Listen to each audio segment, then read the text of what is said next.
and gentlemen, we have to put our hands on what Raymond and Jones, State Street, BlackRock, and Vanguard is putting their money. Now, how U.S. President wield their power with executive order, we want to talk about this for a second because Donald Trump is going to be taking office tomorrow, ladies and gentlemen. He already got it set, and he's going to sign over 100 executive orders on his first day in office. If those are executive orders for crypto, ladies and gentlemen, if that's executive for rehaul the IRS, we can anticipate the market actually rallying over the next 36, 48 hours and leading into next week as well. So keep your eyes on that. Now, TikTok goes dark on Sunday without the White House clarity. So TikTok went dark. If you guys are a TikTok user, you got people that use TikTok, ladies and gentlemen, we know what happened. They took the app out of the store. You can't access TikTok, ladies and gentlemen. So I think a lot of things has been happening in the background. Either Facebook is going to acquire, either Apple is going to acquire, either Microsoft is going to actually take it up as an acquisition and put it under their umbrella, or they might work out a deal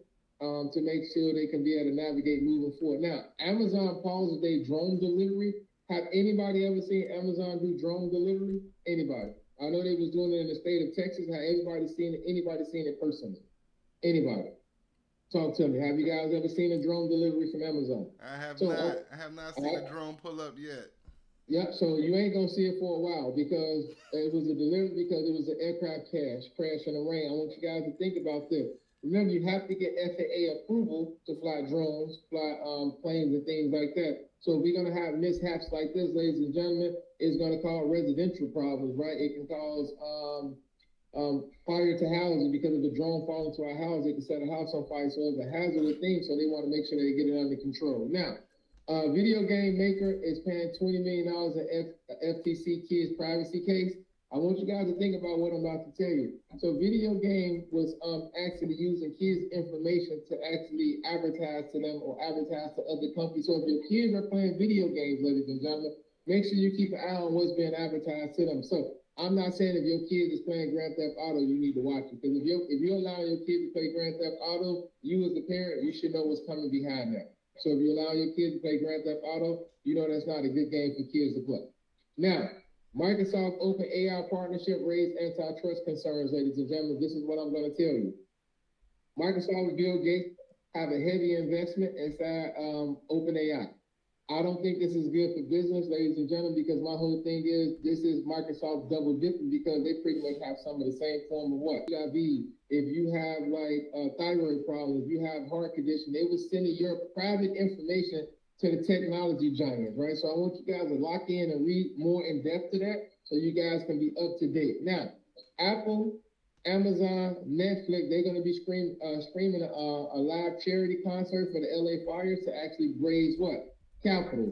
I want you guys to think about what I'm telling you. They are going to be streaming these things, but I want you guys to go behind the scene and see how they're actually donating money to the charity as well. Because these are trillion-dollar companies. They should have the money and the ability to donate to charity instead of streaming an event for other people can donate their money. So keep your eyes locked in on that. If you have family members and friends that was affected by this, ladies and gentlemen, prayers goes out to them. Make sure that we all in a position. If we can't help, we can help. Now, Sony canceled 2 more PlayStation projects. Keep your eyes locked in on that. So Sony say, you know what? The projects are not meeting our expectation. We want to cancel them right now. But they do have the EV electric car coming out. Lock in on that. Now, mortgage rate is at the highest level we've seen in nearly 8 months. So even with interest rate getting cut, mortgage rates are still high. So my thing is people's not going to be buying houses until the interest rate comes down a little bit more. Nobody want to buy 7% and 8% and things like that. People want to be able to buy 6, 5, 4, 3 like that. But those we might not see for a long time. Now, why the government are embracing Bitcoin instead of fighting it off? Can anybody tell me why is the government is embracing Bitcoin and not fighting it off? It's up to you guys. Can you guys explain to me why is the government embracing Bitcoin now? Talk to me, y'all. Why is the government embracing Bitcoin? This is a major topic. I want everybody to chime in on this. Why is the government embracing Bitcoin now as a whole? Can anybody explain to me why? Why is the government embracing Bitcoin? Any ideas? All right? Because my whole thing is we it's holders of what? Bitcoin, right? So my thing is they're changing the way currency is actually being delivered to the people and the citizens, not just here in America, but abroad. So governments not just here in America, but governments abroad are adapting what? Bitcoin, because guess what? This is the new way. This is the new form of what? currency. So keep your eyes on Bitcoin, keep your eyes on XRP, ladies and gentlemen. Now, the U.S. to hit that ceiling Tuesday, ladies and gentlemen.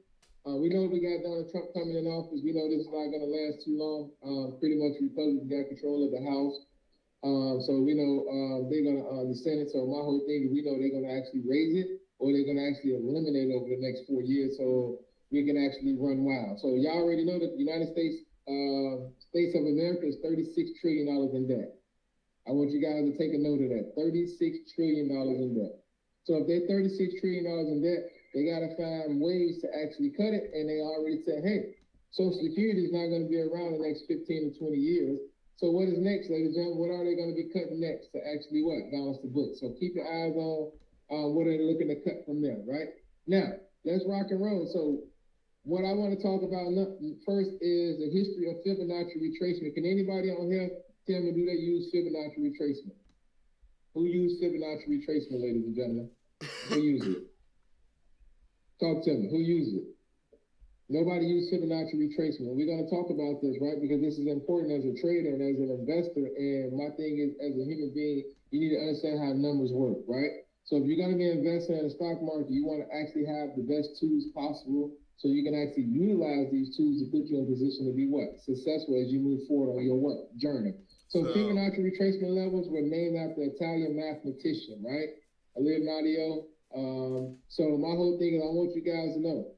He created Fibonacci retracement based off of mathematic theory. We know that mathematics rules the universe, right? Everything have numbers, right? Everything have numbers, ladies and gentlemen. Anything that you could think about when it comes to number Fibonacci retracement is one of those things that math matters, right? So when it comes to traders, we need to understand how we can utilize Fibonacci retracement, right? So let's talk about this. Fibonacci retracement has been around for noticeably a long time, ladies and gentlemen. It's been around for a long time, right? So an Indian mathematician, he developed the Fibonacci numbers and the method, right? It works off the sequences, ladies and gentlemen. So this is around AD. So just to give you guys a glimpse, math doesn't change, right? Math doesn't change, right? You as a mathematician or a person that's doing math, you evolve to do different forms of math. But math doesn't change. Numbers is key, ladies and gentlemen. Numbers is key. So the origin of Fibonacci retracement is very fascinating, ladies and gentlemen. It's very, very fascinating, right? The base is something that's called the golden ratio. And I want you guys to think about what I'm about to tell you. We got to start off a sequence with 0 and 1, right? And then you keep this adding the prior two numbers to actually string along. So I got a question for you guys. If you guys got 0 and you got 1 and you got 1 plus 1 equals 2, 2 plus 1 equals 3, 3 plus 2 equals 5. So this is numbers that are indefinitely, right? These numbers going to continue to keep on adding up. I have a question for you as a trader. Can you continue to keep on compounding your profit and using the Fibonacci retracement sequences? Yes. Because if you made $5 today and you make $5 tomorrow, that's 10. If you make another 5, that's 15. You make another 5, that's 20. So my thing is numbers is key. As traders, you want to understand how you can actually compound these numbers, and it's going to take you time to actually compound these numbers. Fibonacci retracement levels are derived from this number stream. So my whole thing is we do have sequences. Not every Fibonacci retracement people like to use, but my thing is as a trader, these are the key divine numbers that we like to use. We got 0.61, right? And then we got 0.38, right? And then we got a 50%, which is not a Fibonacci retracement that I like to use, but it just gives me a buffer zone. If we break above the 50%, we know that we can be bullish, right? The trend is changing. If we break below, we know we can be bearish, right? So Fibonacci retracement is based off of sequences, ladies and gentlemen. Either we're going to break fib levels or we're not going to break fib levels. Now, so hold on real quick. Hold on, Carl. Real quick. With the Fibonacci levels, so y'all get a good understanding and grasp on what these are too. This is a lot of math went into this. So essentially what Cardell was telling us, a lot of smart people put their minds behind this and they understood what the golden ratio does on not just within investing, but the golden ratio can be applied to geometry on a mass scale as far as measuring for buildings, as far as how people set up things to make marketing look proper in the advertisement, make sure things are aligned. A lot of people use the golden ratio to set up those kind of scenes to create that balance to your eyes, because the golden ratio just looks good to the eyes and it's something that it works well with our human system. But it is a real thing, and they did it when they built the pyramids. They used the golden ratio. The golden ratio has been used for a long time. This is just applying it to the stock chart. And what it does, when you pull up a fib levels on your chart, it's automatically going to give you all these levels that he's talking about. So you're not going to have to look for the 0.6, 0.618, the 0.5. It's going to come up on the fib as you pull it up on your chart. Now, it's going to come up and it's going to give you certain price levels to look for. And those price levels where he's talking about, he doesn't like the 50% level. That means that when it comes down or you have a 50% fib level, that it hits that level on that chart when you expand it, there's certain levels that come up that people trade off of. And most people like trading off, like you said, the 0.618 level, the 0.5, and the 0.382. Once it gets outside of those ranges, you're starting to look at overextension or over retracement starts to happen past those levels. So once you get the fib chart, I'm sure we're going to show you on TradingView. We're going to pull up a chart and stretch out the fib and show you how it's going to look. But once you have that up, it's giving you now solid price levels that you can trade off of or take profit off of. Which makes sense. So, ladies and gentlemen, so Fibonacci retracement is used in every form of mathematics and every form of society, right? So we have to understand why we are using Fibonacci retracement, right? It's just a tool as a trader to put us in position to be successful, right? Once you master it, it's just another tool in your toolbox. Now, I'm not saying it's the best tool. I'm not saying it's the only tool, but it's just a tool that you can actually utilize as a trader and also as an investor to actually make accurate decisions based off of mathematics. All right. Now, why Fibonacci retracement levels key, ladies and gentlemen? Right. We already know it stems to sequences, horizontal lines indicate what support and resistance are. Right. So we back to the basics. Fibonacci retracement can show you support and resistance as traders. And then, Mike, we're gonna go line for line. He's gonna read the next one, and we're gonna break it down as a team. Y'all listen closely. Let's go, Mike. Fibonacci retracement levels. Stemming from the Fibonacci sequence are horizontal lines that indicate where support and resistance are likely to occur. Now, explain to the people what do that mean in terms that they can understand and they can apply this. So the support level, if you enter a trade, your support level is going to be the level that you're looking at and saying that, all right, as long as the price doesn't go below this level, I will stay in this trade. That's considered your support level. And then the resistance level will be the price level that you see on the Fibonacci, the next line up where it says, okay, this is another line where action is going to happen. It's either going to be your take profit or you're going to see resistance there and the price is going to start to reject a little bit before it's able to break through. It's going to be like a wall. Think of it like a wall. Some walls are thicker than others. And when that bar punches the wall, did it punch it hard enough to break through and stay through, or no? Did the wall reject it? Sometimes the wall rejects it and it pushes it all the way back down. Or sometimes it pushes and breaks right through and goes to the next level, to the next Fibonacci level. So that's support and resistance right there. Makes sense. So my whole thing is understand support and resistance is a key element as a trader, because at the end of the day, you need to know if the house has a roof. You need to know if the house has a floor, right? Because my thing is without these elements, you are not inside of a house, right? You might as well stay outside because rain gets in, right? Animals can get in, they can come in because you don't have a floor that's actually security that's protecting. So the stock market works the same way. We need a resistance and we need a support, right? So we can trade in between or we can trade from resistance to support. Now, each level is associated with a percentage, ladies and gentlemen. We're talking about fib, the percentage on how much a prior move the price have retraced.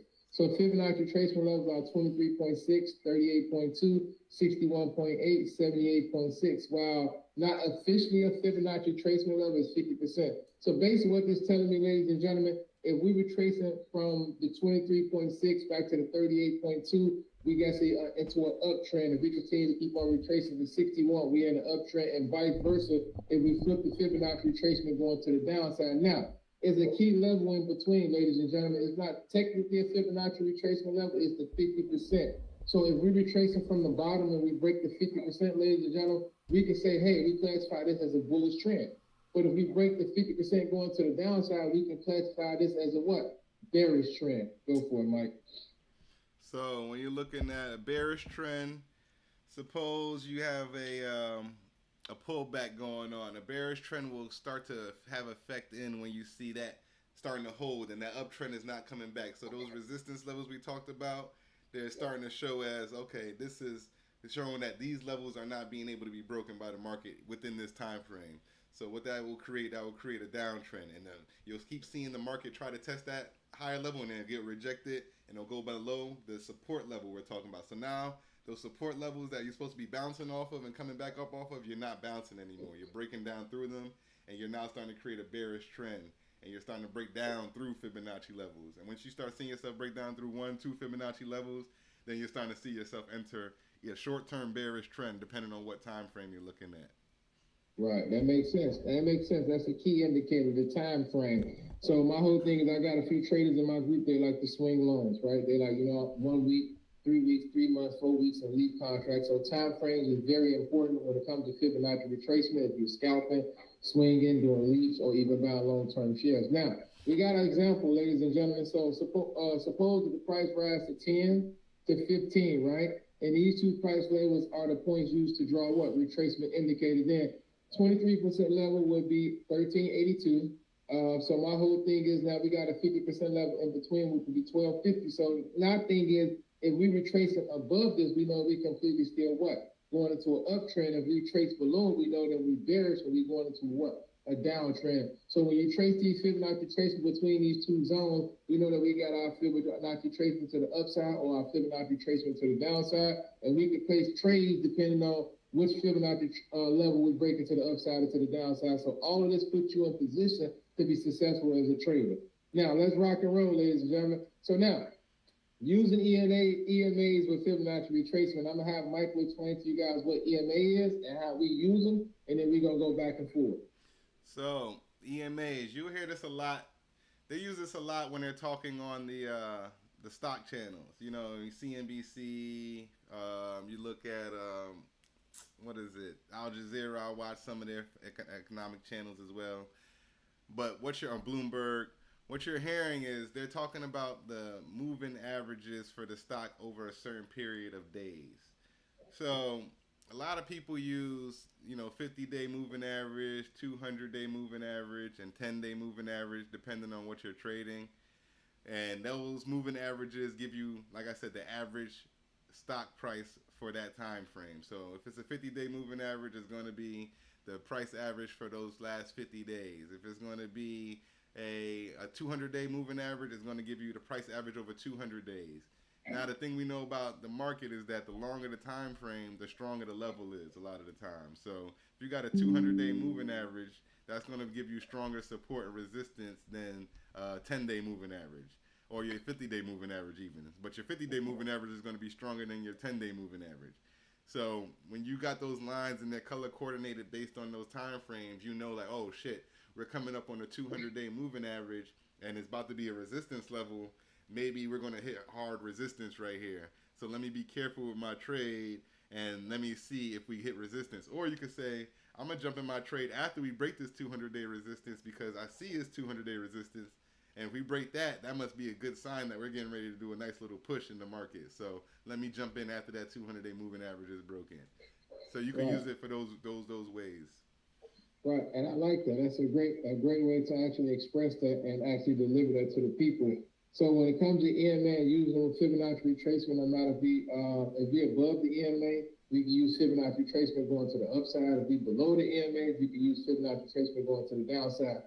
Some of my favorite EMAs when I'm scalping or swing trading for a week or 2 weeks, I actually like to use the 3, the 5, the 9, and the 21. Now, for long term, you can write this down. I like to use EMA the 50, the 200, and I like to use 505, right? Or 5010. Y'all got that? So that put me in position to understand how the stock was moving over the last two trading calendar years. So I want to know if we're in an uptrend, we're in a downtrend. I want to know if I should be able to swing this. I want to know if I should be able to put myself in position to be successful. Now, 3, 5, and 9, we got a 21. As you guys can clearly see, this is SPY. We clearly above the 3, the 5, the 9, and the 21. So we're in a complete uptrend. So this is completely what? Bullish, ladies and gentlemen. So we have to understand this is our opportunity to take full advantage of the market. So use the Fibonacci trace and the EMAs. Now let's get to some meat and potatoes today, ladies and gentlemen. What I want to talk about is the option chain, man. Please, ladies and gentlemen, because I get these questions all the time. What is the option chain? How I utilize the option chain to put me in position to be successful. Remember, ladies and gentlemen, we are live on YouTube at Empowerment Assets. Lock in, so you guys can see the PDF. Mike, let's go back and forth and let's explain the option chain, right, in greater detail so people can actually use this and maneuver a little bit differently, right? For the people that already know what an option chain is, let's break this down. Let's make sure everybody have an understanding on how to place an order, but actually how to read an option chain. Let's go, Mike. Option chain. This is a screen you're going to spend most of your time looking at if you're trading options. So you're going to become very familiar with this order screen because this is where you're placing your orders from essentially. And I'm going to read just the textbook definition and I'll give you a breakdown a little bit. An option chain displays all available option contracts for security, organized by expiration date and strike price. Option chains typically show each contract's bid price, which is what the people who are buying it trying to buy it for, and then the ask price, which is what the people who are trying to sell it, what they're trying to sell it for. Not all the time. Well, most of the time, those two prices never align. When you go to a store, are you ever buying the products at the exact price you want to buy them at? Probably not. So you're meeting the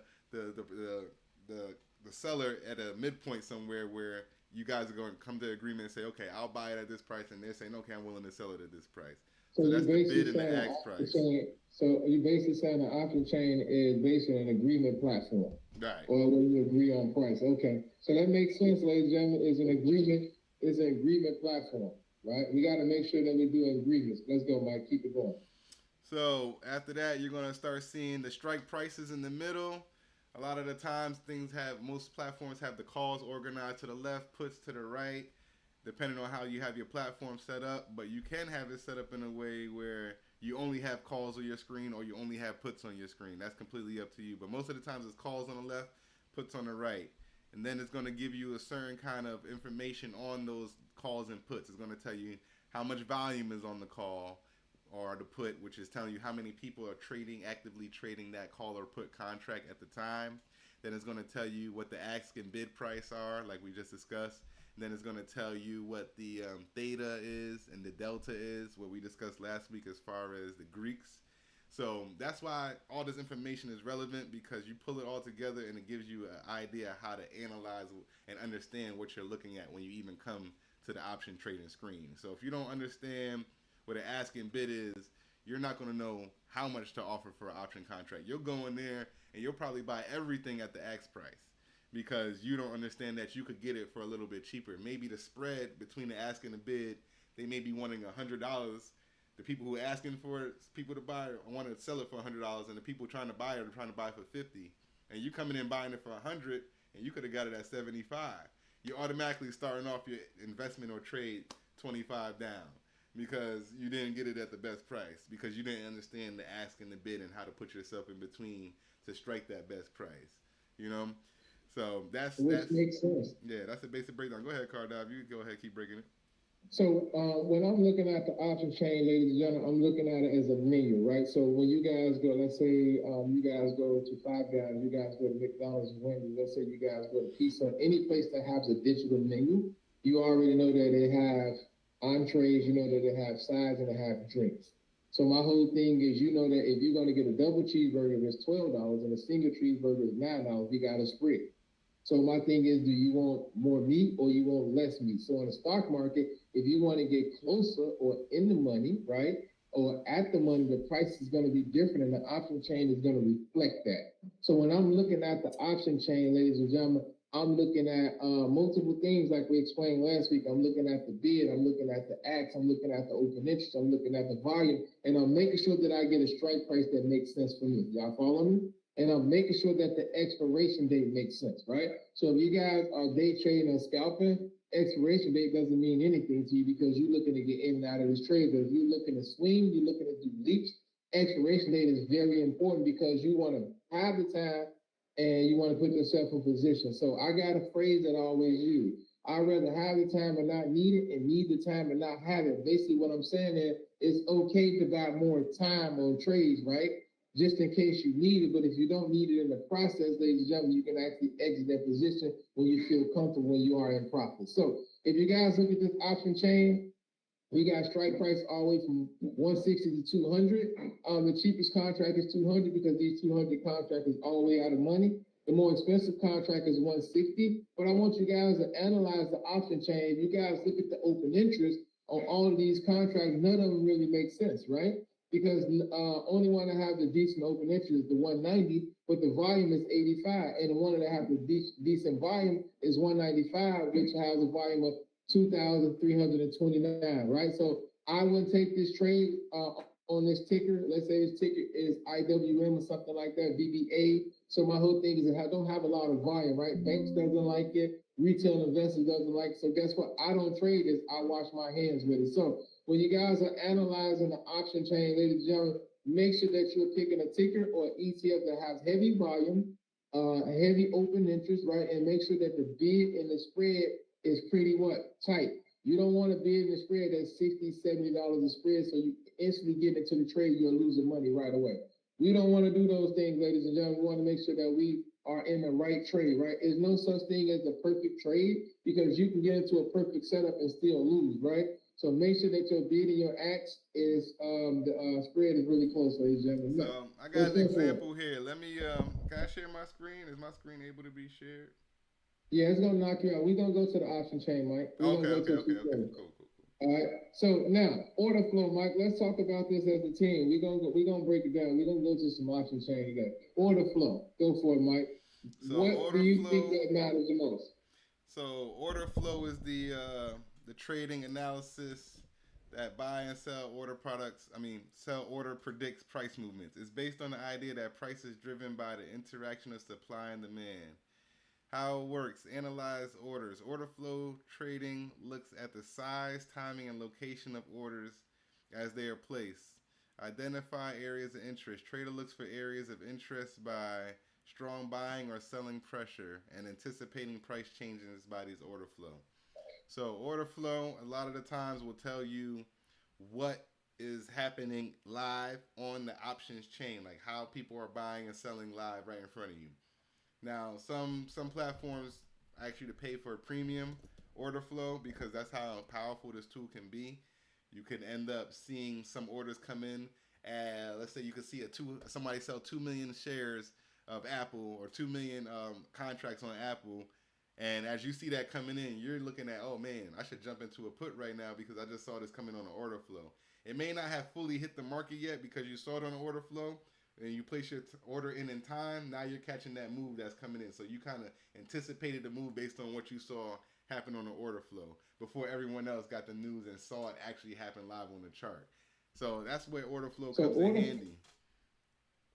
Yeah, and what Mike said, order flow is very important, ladies and gentlemen. You are seeing those live orders. You have to pay for the information to be able to play the game, right?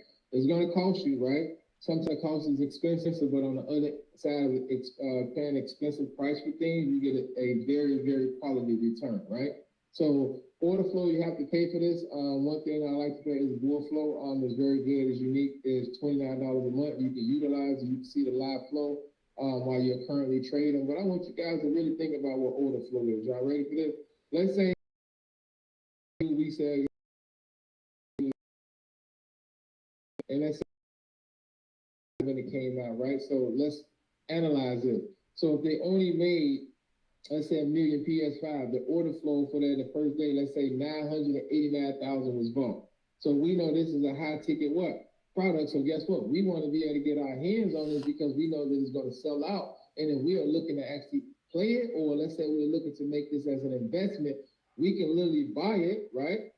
For 500, if people still want it because they only made 1 million, we can actually double or triple that. So when you're looking at the order flow, you're looking at that order coming in, it's going to drive the price up or it's going to drive the price down because it depends on if the order flow is bullish or the order flow is what?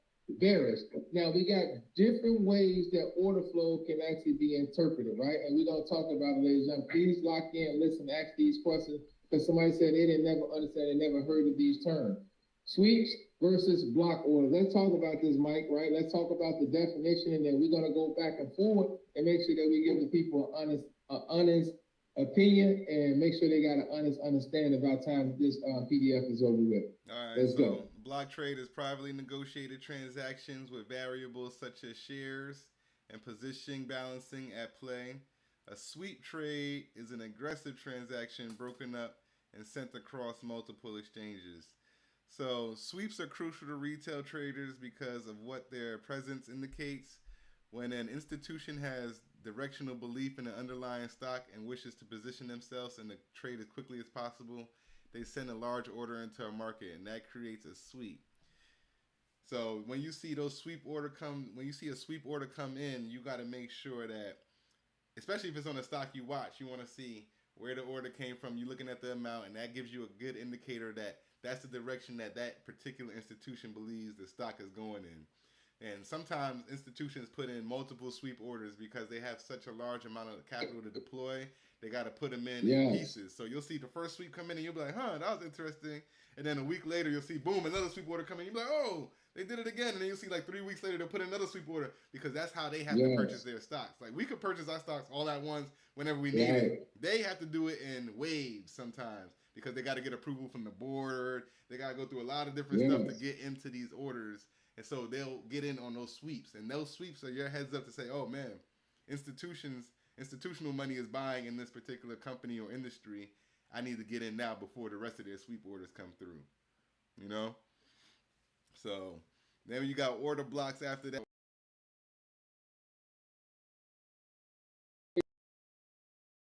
Blocks, I'm looking at these blocks. So let me break this down in layman's terms after I actually give you guys a quality background on what order blocks is. When sweeps are broken up into multiple trades, order blocks is just that stamp of approval. We buying 1 million shares right now. We buying 1 million call options, right? We put in 1 million future trades, right? Because my whole thing is they're aggressive. So once you see an order block, ladies and gentlemen, just let you know that the banks and the institutions are feeling what? Very what? Positive. That it's going to head into this what? Direction. So guess what? They're placing their order blocks. And then my thing is you might not have time to follow the banks when you see these order blocks, or you might have time. So my thing is you have to pay for the information to see where the order blocks is placed and where the sweeps is being placed. So watch what I'm about to tell you. Blocks are single transaction. Sometimes these prices are privately negotiated. So sometimes we can't see them right until it's too late and we see a large order block. 10,000 contracts is bought on spot. 25,000 contracts is bought on spot. You said, wow, what's going on? Now, when we're talking about order blocks, only institution can do order block trading. Retail investors, we cannot change the way the stock market is actually priced in. So institutions say, you know what? We like this Apple, right, at 120. So they do a large order block for, let's say, 30 million, 20 million, 20 million. They bought all of these shares. So guess what? We know that if they doing order blocks and they buy the share at this price, they know the shares can actually what? Increase. So this is your opportunity to say, damn, is an order block on spot for 590 call for next week? Why do we have 300,000 contracts that's being bought?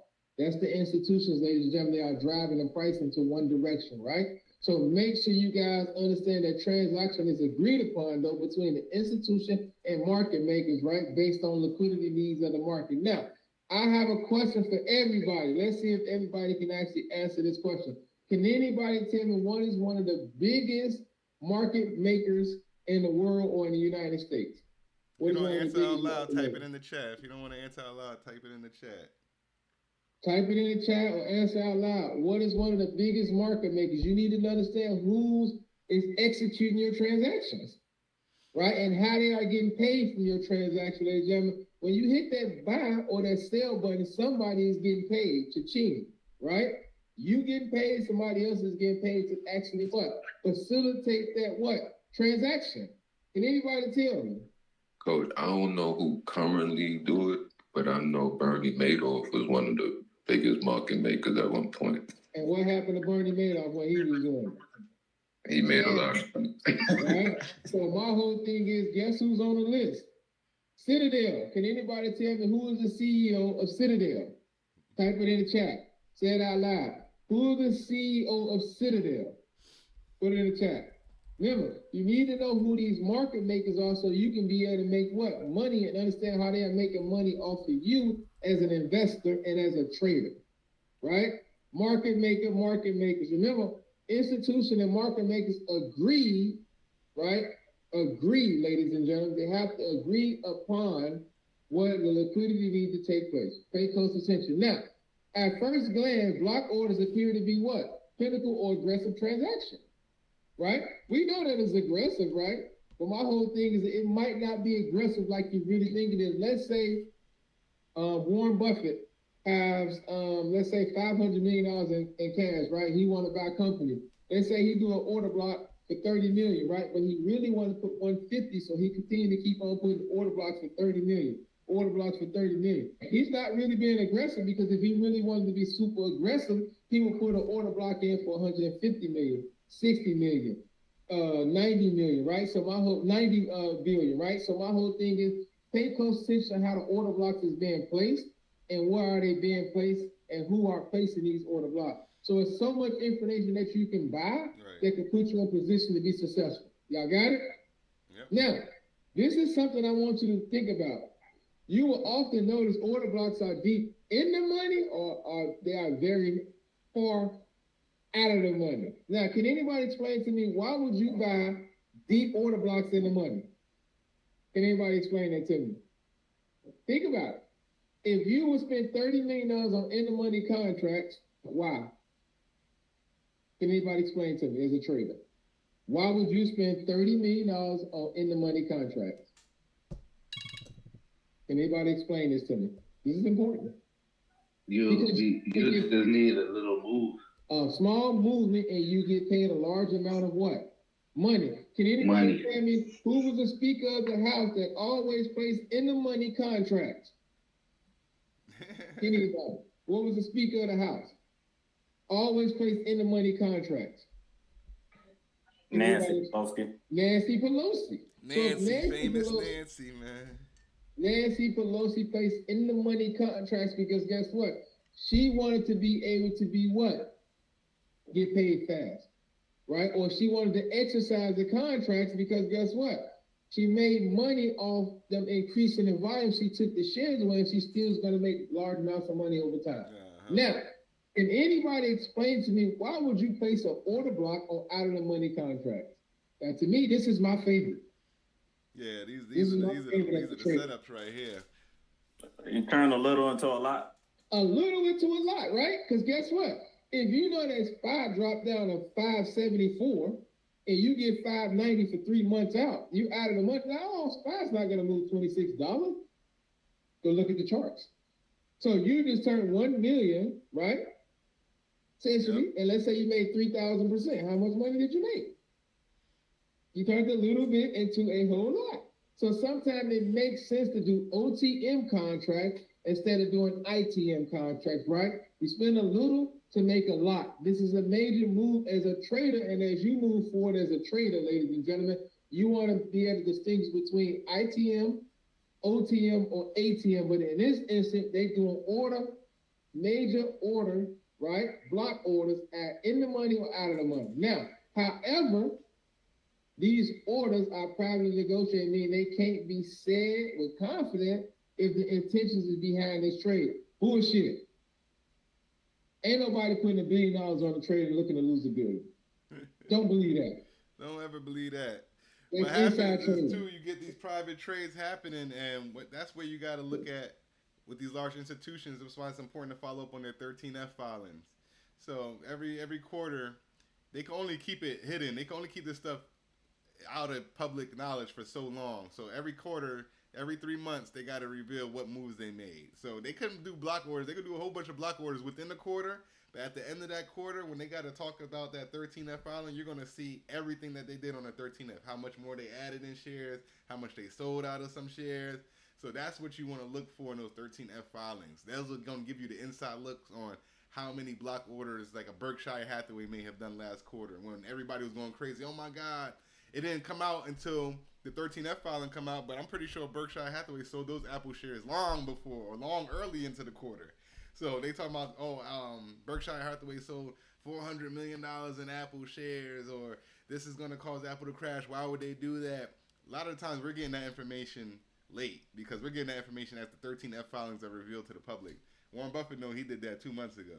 So that's what we got to understand when we're getting this information. A lot of the times when you're getting block information, it's delayed information. So now you got to anticipate and say, all right, if this happened 2 months ago, where would they be seeing it going in the next 3 months? Not so much so I'm getting information now and I got to react off of this now. So if you react off of Warren Buffett selling 400 million shares of Apple right when it happened and you go into selling Apple and then now Apple's hitting all-time highs, you're going to look crazy because you're not timing or aligning the movement properly, and you got to look into the news as to why he sold it, the timing, is it still the largest holding in his portfolio, which it is. So once you get all that information down, you say, okay, well, he sold $400 million, but it's still the largest holding in his portfolio. He's probably just looking to diversify into some other fields or go heavier into the capital for a particular reason. That doesn't mean Apple is going to tank as a stock, you know. But a lot of people take that as a signal. Oh man, that news comes out, Apple must be getting ready to tank, and you start selling off, and then Apple starts going up. Right, which makes sense. And then to dig and dive and to give people insight on that, pay close attention. If Warren Buffett is selling hundreds of millions of shares of Apple, who is he selling to? Who have that capability of buying those shares? BlackRock, Vanguard, State Street, and Apple itself, right? Apple did the biggest buyback in their history when we seen that Warren Buffett was selling his what? Shares. So guess what? This is called company buybacks. Now, breaking news.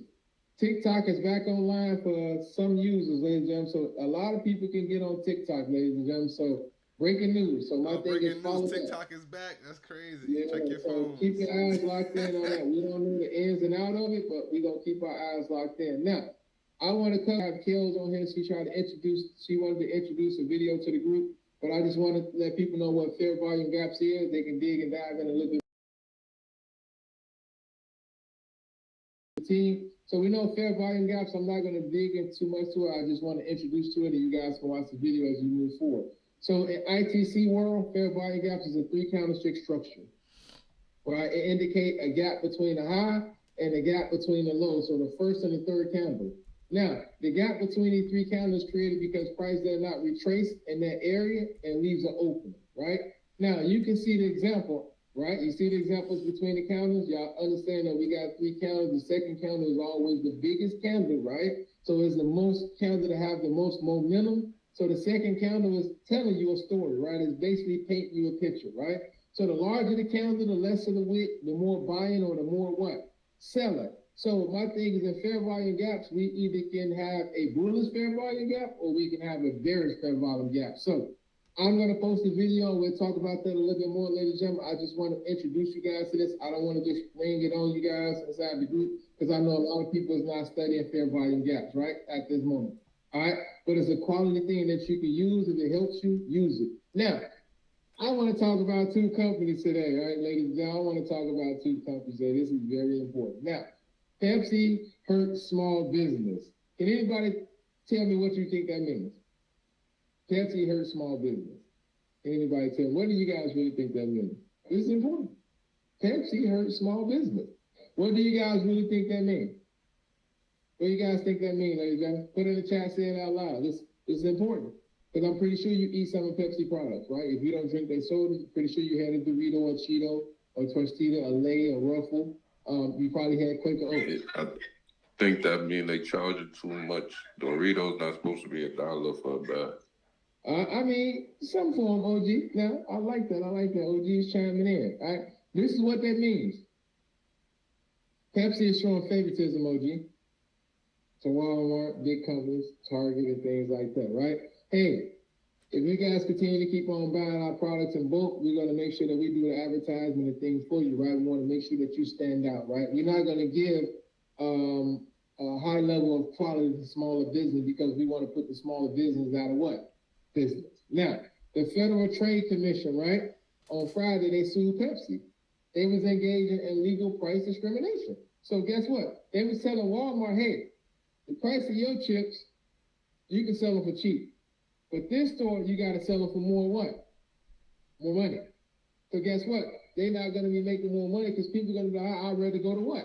Walmart to buy my Pepsi or my Doritos or my Gatorade or guess what? My Aquafina. So this is a legal practice, ladies and gentlemen. This is very illegal, right? So you basically trying to create a monopoly, right? You say, you know what? If you don't buy by my rules, right? You don't do the, I tell you, guess what's going to happen to you? You're going to lose out on money. So the FCC say, you know what? We're not buying this. We're going to sue you. We're going to take you to court. You're going to have to pay a fine and a fee. But now, this is great business practice, right? But on the other end, ladies and gentlemen, we got to understand that it's crippling small business because it's going to force all of us to buy from big chains. Y'all got that? It's going to force us to buy from big chains. So they redacted a statement from commission to receive unfair prices. So now, advantages that were not made available to others, right? So guess what? Let's say we're not gonna make this price available to you. You only sell 1,000 units. Walmart sells 1,000,000. No, that's not fair practice. Even if I sell 1 unit and you sell 1,000,000 units, we all should be in position to be able to understand that we should have a quality price to be able to sell to our consumers. Y'all following me? Right. All right, now, this is a disadvantage to smaller business because guess what? They don't have the resources or lawyers to actually what? Conglomerate. So Right. guess what? They say, you know what? We're going to let the FCC do our dirty work. Got it? So they giving massive retailers like Walmart and Target a leg up on the smaller what? Business owners. Y'all got that? Now, So what do y'all think that does ultimately to our economy as a Yes, capitalist that's a great economy? question. Yeah, What would that it. eventually do? And what do you see happening before your eyes right now as this continues to perpetuate? Where's the money going? And where's the money leaving? Y'all think about Yeah, that. I So hear the about money this is a lot. The middle class is disappearing. There's no such thing as middle class anymore. You're hearing that? Once you get up to a certain level of scale and income, when you're dealing with now billions of dollars, you're starting to get certain kind of favoritism and deals from suppliers that the average small business is not going to get. And of course,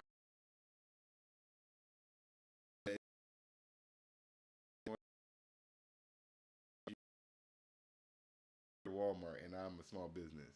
So that's where the problem comes in a lot of the time. If you buy 1,000 and I buy 1,000 units, we should be paying the same price. I shouldn't be paying more because I'm a small business and you're paying less because you're Walmart. I mean, you're Pepsi and you got advertising partnerships. All those should be considered separate things. But now it's all infiltrating the supply chain. And when the supply chain gets infiltrated by people paying for advertisement dollars or using ad dollars to influence the retailers, what that does is gives them an unfair advantage. And now they're starting to coerce these deals where, all right, we'll give you a certain amount of advertising and shelf spacing in exchange for this kind of discount on the product, and all this kind of stuff starts happening, not on that scale.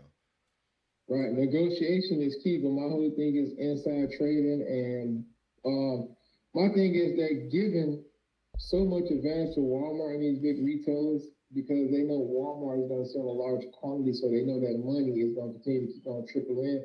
They want to satisfy Walmart, right? So a lot of these big businesses need to understand that, hey, we're going to put small business out of business, and they don't really care. Because my whole thing is we can use Kmart, for example, right? We can use local companies, for example, right? Because we in Publix, we got Publix, we got Winn-Dixie. Winn-Dixie just got bought out by Aldi. So I'm trying to explain this to you. There's no such thing as middle class unless we continue to keep on moving forward. Either you have some cash, you have some money, you have some wealth, or you don't, or you're trying to build it, right? Now, I don't want you guys to let this go over your head. These are some of the products that Pepsi actually owns, ladies and gentlemen. Yeah, I didn't know they own Tostitos. This can't go over your head, ladies and gentlemen. How many times have you used these products? Right. Tostitos, man. Right? The cheese, everything, right? So I want you guys to understand, you can get you some oatmeal, you can get you some electric light, you can get you some tea, some chips. I want you guys to think about this. So if you guys want to keep eating and consuming these products, why would you not want to own these products? And at the same time, keep your eye on this kind of news that's coming out, because if you're doing the option trading, which we're focusing and teaching you today, this kind of news is going to impact your contract price, your contract value. So when you see something like this comes out, you may see a shock value on Pepsi, and when the price starts to drop, now you want to look at put contracts, and you're going to line that up with your Fibonacci chart, and now you're going to go to work. So I call that doing the homework. So you got to do the homework now. This is a fundamental analysis. So you get news, this will be considered fundamental analysis. And you want to combine that with now your technical analysis, which is your chart work. And you go to your chart now, oh shit, Pepsi got this news coming out. Today is Sunday. Maybe this came out on Friday over the weekend. We could get some price action Monday off of this. Let's go ahead, open our fib. Let's get our price levels. Let's see our EMAs. Let's see if we're around any kind of price level of the fib and the EMA meeting each other. That may be a really good point to get in on a call or a put. So go ahead, Courtney. Go, Court. Go ahead, ask your question. All right, so according to how the question, he could just come on and ask it, but I want you guys to really lock in on this Pepsi. It can actually, this news can actually hurt your options, contract, or it can actually put you in a position, if it was good news, to help your contract. But I'm coming from a different approach as well, since we here. If you're going to consume these products, own this brand. Coach, my question was, so most of those small businesses tend to run out of business? Yep, they run them out of business. Yeah, because down in my area, I live in Florida, right? In South Florida, what I notice is different from where I'm from in New York is that Walmart, the Targets, the big box stores, they run a lot of the market down here, the retail market. In New York, because a lot of the zoning laws and how the city is set up and old zoning laws have been put in for way back before a lot of this commercialization of retailing mega giants took off, a lot of that zoning helps protect the small businesses from being invaded by big Walmarts coming into their neighborhoods and Targets. But down here in Florida, you got so many super Walmarts and Targets that it's hard for a small business to survive in this climate. You're a corner store, but the Walmart is right next door to you. Where people are going to go? Yeah, that's a fact. No. Go ahead, cuz. What Go you got to ahead, ask? You got a question? I guess to Mike's point, I'm up in New York, so like his point is spot on about the differences in businesses. But my question is more so to the competitive base or the competitive retailers. So y'all mentioned Pepsi, and I look at companies like, I'm in marketing. So I look at companies like Nabisco, which is in the corner store right around the corner, but I won't see Pepsi products. So what is y'all take on that? So what happens is it's all about negotiation, right, and geographical location, right? What product is more popular in that area, right? So you might go to some places like restaurants. 9 times out of 10, you might see just the Coca-Cola products, right, for that area, right? It's all about negotiation and what the people are actually asking for, right? So let's say if I go to Little Haiti, and let's say Haiti, people from Haiti, all they are think about is Pepsi products, right? So in their area, they're going to demand that nothing but what? Pepsi products, right? Because they're negotiating it because they own the stores in that area in Little Haiti. We're going to talk to Pepsi directly. We don't want any Coca-Cola products. So my thing. Got it? And that's where those small markets are important, because when you have more small market, niche markets, a lot of small producers can infiltrate those markets because those are small brands that certain cultures and communities are attached to. Where now you get a Coke or something like that, people may be like, nah, we don't really drink Coke over here. We like our Doritos soda. You know, I don't know, I probably pronounced that shit wrong. But Doritos, they got the different kind of flavor sodas and drinks, and everybody has their different thing based on what you grew up on. But in those small neighborhoods where you got that zoning that's keeping those big box stores out, a lot of that culture is able to remain. So a lot of those brands survive in those stores, and those are more favorable to the store owner because they're going to sell more of those at a better margin than they would Pepsi. They could probably get Pepsi, but Pepsi's going to sell less, and it probably cost them more to get it in their store. So they're like, nah, we'll stick with what the brand is that we've been working with for the last 15 years, you know? For example, just to hit up on that again, right? So we're going to talk about another company that makes sense, right? And then we're going to compare them, right? So when we're talking about NVIDIA, ladies and gentlemen, I just want to give you guys the estimate of annual sales, right? NVIDIA's continue to keep on blowing away sales, right?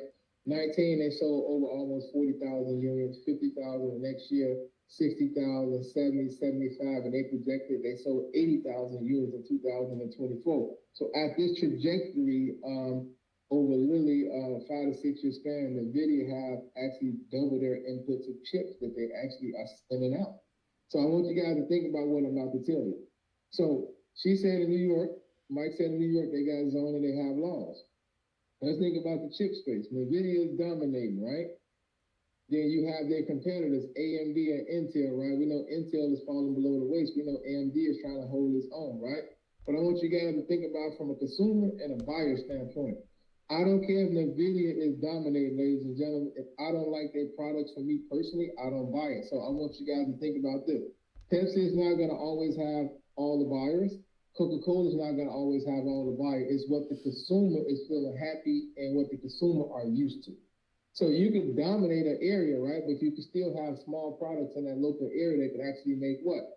Profit. So that's where you come in at and be innovative. They say, you know what? They're only selling Pepsi products inside my store. I'm only going to sell Coca-Cola products, right? And you will have a fan base for that, right? So my thing is being able to see where the money is going, being able to actually create something where the money can flow to you will be a great advantage to you as an entrepreneur. right? So we know that Coca-Cola and Pepsi is dominating globally, but we got smaller brands that actually dominate as well. You know, inside Asia, they drink a lot of Coke, right?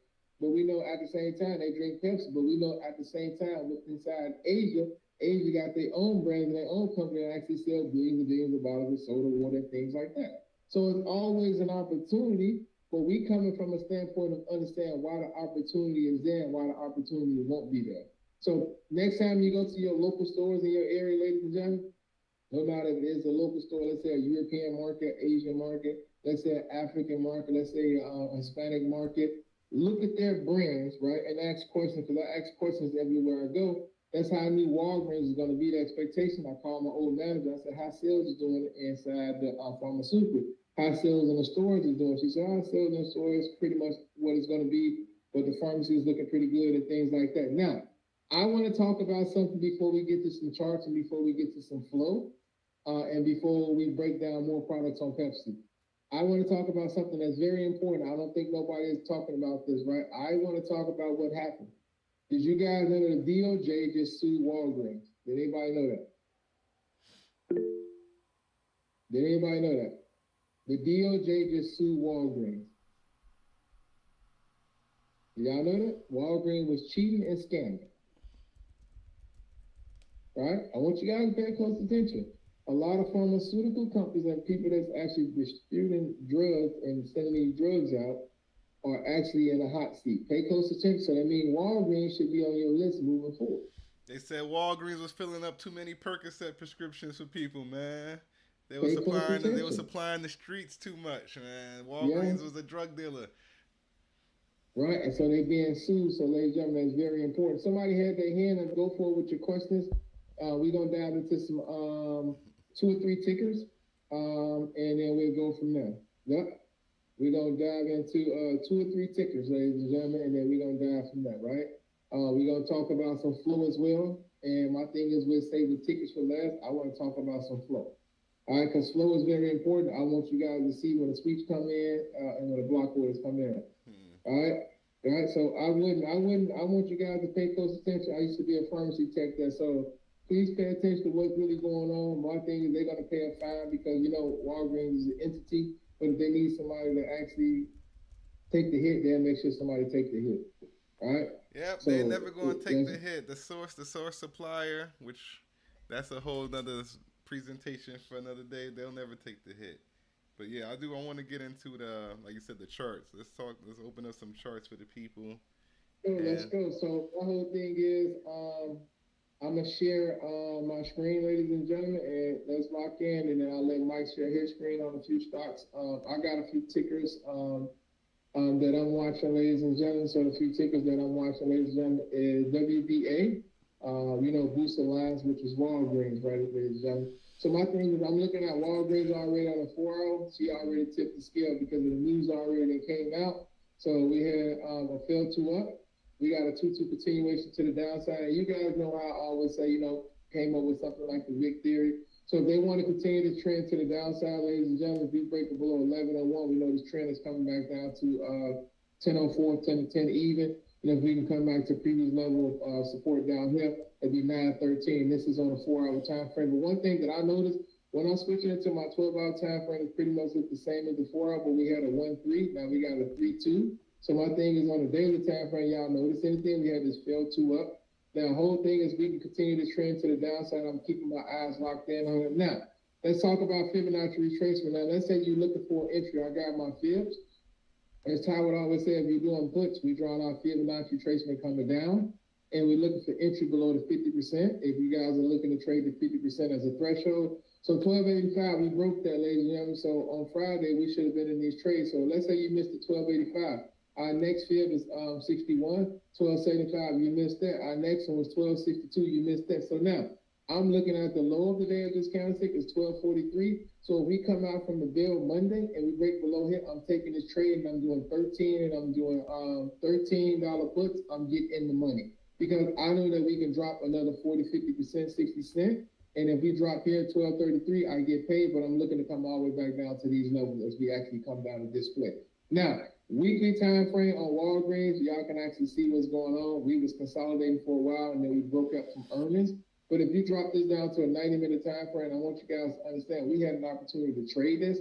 I'm gonna delete all this. Remember, I trade the 90 minutes and I love it. So on Friday, we got the 8:30, 10 o'clock came out. We dropped down, we consolidated a little bit. Y'all see this candlestick at 2:30. So that means when the news came out, this thing completely flushed to the downside. Remember, we talked about EMAs. We got 3, we got 5, we got 9, and we got 21. Y'all see how we blew all of EMAs? So guess what? We know this was a complete what? Bearish what? Trend. Now, Mike, I'm gonna go to the order flow and I'm gonna type it in. I want people to understand that the order flow, all this correlates with each other, right? So once it loads up, I'm gonna show you guys the order flow and see if we had sweeps, see if we had blocks. So we're gonna type in WBA. WBA. All right, here we go. Do you guys notice anything? Let's go down the chain. What time did I tell you guys that the market started falling? Look at the time. What time that is? 2:30, 2 o'clock, 2:30. So we're gonna go down. We're gonna see, hey, at 2 o'clock and 2:30, did we get any orders in? 12. All right, 1,400, right? So can anybody tell me 1,400 is 2 what? 214, right? So y'all see these orders that came in, we got what? Blocks. 150, 400, right? So guess what? Look at the strike price, 1250, 15. Look at the date. 417, 620. So remember what I told you, sometimes they are buying the time because they're anticipating on the move later on down the what? Down the line. Y'all follow me? Now, next ticker that I'm looking at really heavy this week, ladies and gentlemen, can anybody tell me, is Meta. All right, Meta is on the horizon, ladies and gentlemen. I'm gonna delete all this. I wanna look at Meta on a weekly time frame. Can anybody tell me what happened on Meta? Can anybody tell me what this sequence means? Hold on real quick. Well, go back to Walgreens real quick. Go back to Walgreens for me real quick. So that Walgreens chart, you had the fib chart, the fib lines drawn up on there. Hold on, let me share this chart really quick. All right, go for it. You should be able to share. Where is it at? Is it letting you share? Yeah. All right, there we go. Let's get it. All right, so the fib retracement, I just want to see, I want to show you guys how this thing could line up for you with what I definitely know to be support and resistance zones. So this is the same thing, the Walgreens chart right here, and this is going off of the top level on a fib retracement. On for his entry, and he's looking to get a $13 put in the money and ride the wave down. This is the weekly candlestick right here. Me, I'll jump in looking at somewhere like the 128. The 128 line on the fib lines up perfectly with this previous weekly candlestick. This is the top wick of a candlestick. If I was just drawing my levels on my own, I would have put a level right there.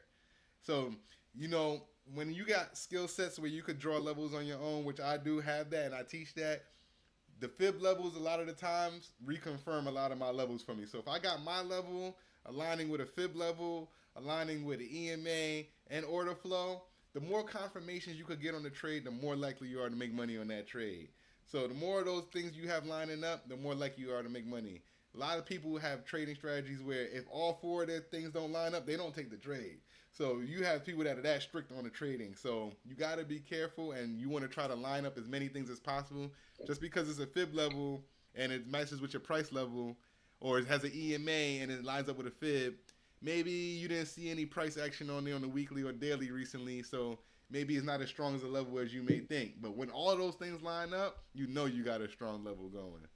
But go and ahead, that makes go ahead. you got multiple things that line up, Mike. I like how you presented that because it's important for people to understand. Yeah. You know what I'm saying? Because like how I just said, the way we broke down Walgreens from two different perspectives, but my whole thing is now people have 2 different perspectives to go look at Walgreens, and let's say they have a different perspective. Now they got 3 perspectives on how to actually trade Walgreens. Right. All right. Now, what I noticed, and I told you, went back to the flow. Now, we do have Meta. Meta is high on my list because we don't know what's happening with TikTok. We don't know if Meta is going to acquire TikTok, but I think Apple would have been in a great position to acquire TikTok. So now Apple would have been in a space to actually deal with social what? Media. Right? So we got Meta. And then my whole thing is looking at Meta. I'm going to take it to the monthly. I want you guys to understand. Y'all see, Meta has been in a complete uptrend since when? 2000 and what? 22. Take it to the monthly. I love the monthly. All right. So I try to explain to you, we had a fail 2 down, and anybody can vouch for me. I told people they was online, said Meta is over with, right? Big conglomerate is online. It's dead. It's done. So they stopped people from being able to buy $88 and 108, right? So I want you guys to think about this from a financial standpoint long term. Don't worry about the price. Look at the return. Let's say you put 10 grand in. You made 661% on your 10 grand. Now you up 60,000. Got it? So if we are in a complete uptrend and we fell down here, we had a fail 2 down, right? We know this is our what? Resistance at 384, right? If we don't get to that resistance, we got resistance at 345. We broke all of these levels and we still have levels to go to. Now on the weekly time frame, I see that we got nothing but what? What? What we got, y'all? Consolidation. A bunch of consolidation here, consolidation there. Consolidations followed by breakouts. Those are beautiful. Right. So guess what I like to do? I would get my what? My box. I would draw my box and I know we inside the box, so I know I'm not trading off the what? The weekly. I got to go down to the daily and being able to take full advantage. Remember, we inside of a box. Fell 2 down here, right? 588, and then we came all the way back to what? 622. We had an inside at 609. Once we broke above 616, we went back to 625. Y'all follow me? This is the game, y'all. Daily, right? I want to do my fib. Y'all see we got an outside, right? We got a 1-3. So I would draw my fibs coming up. And then once we break above the 50%, guess what? It's lights out. So guess what? 614.55, I can get into this position. I can do the 620 because I can take it all the way back to the what? My fib level is going up. Or I say, you know what? I am not going to exit until we get to the top of 624. Right. Now, on a smaller time frame, if we scalping it as a team, 90-minute time frame, I'll show you how you can get busy. All right. Busy. So we what? Support. This is Tuesday. 588, right? We got support. Now, I want you guys to look at this. Yep, Titus said he loved that outside bar a lot. Look at this, y'all. If we go back to the world of being basic, right, for traders, this is resistance, this is support, this is a cup and what? The cup and the handle. This is a bullish indicator, so if I'm seeing this, I'm realizing, guess what I'm doing right here? I'm drawing, I know this is what?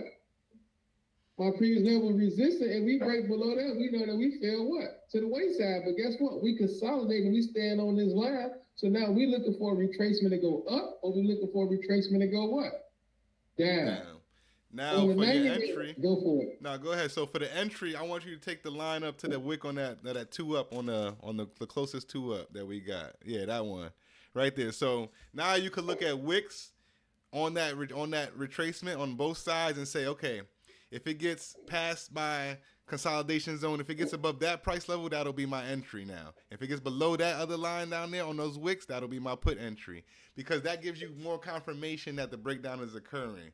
So if you stay in the middle, you're not going to ever be sure, because you're like still like, oh, is it going to go up? Is it going to go down? But those wicks right there are telling you that we tested up here, we tried it, and it failed. And now we tried the bottom, and that failed. So now next time we go up there, if we break above these levels or below, you could say, okay, that's a confirmation that I could jump in this put or I could jump in this call, because we're probably going to continue breaking down to the next level that I have. So that's where you go ahead and you do your entry. So people that, I know a lot of people get confused with where to enter a trade, because you'll be in a consolidation and it's like, all right, it's consolidating.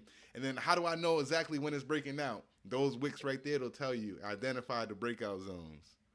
And then something I want to add. So if these wicks, if we get counted that turns into bodies above this, we know there's a strong indicator we going up, or a strong indicator that we going what? Down. Now, if we going up, what level we looking for? Next level of resistance.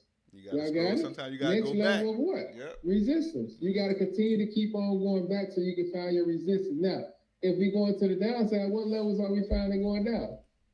Boom. Because guess what? We know this is pretty much a Maribolgi calendar, right? Now, I'm going to delete this and I'm going to show you guys something that I like to look at, right? We're going to go back to the daily time frame. I want you guys to notice, when we have trends is our friends, right? To the upside or to the downside. Do y'all see where the banks came in and shorted this red triangle? The bank shorted it all the way down. Do y'all see where the banks come in and push it up? The banks went all the way back to the same level where they what?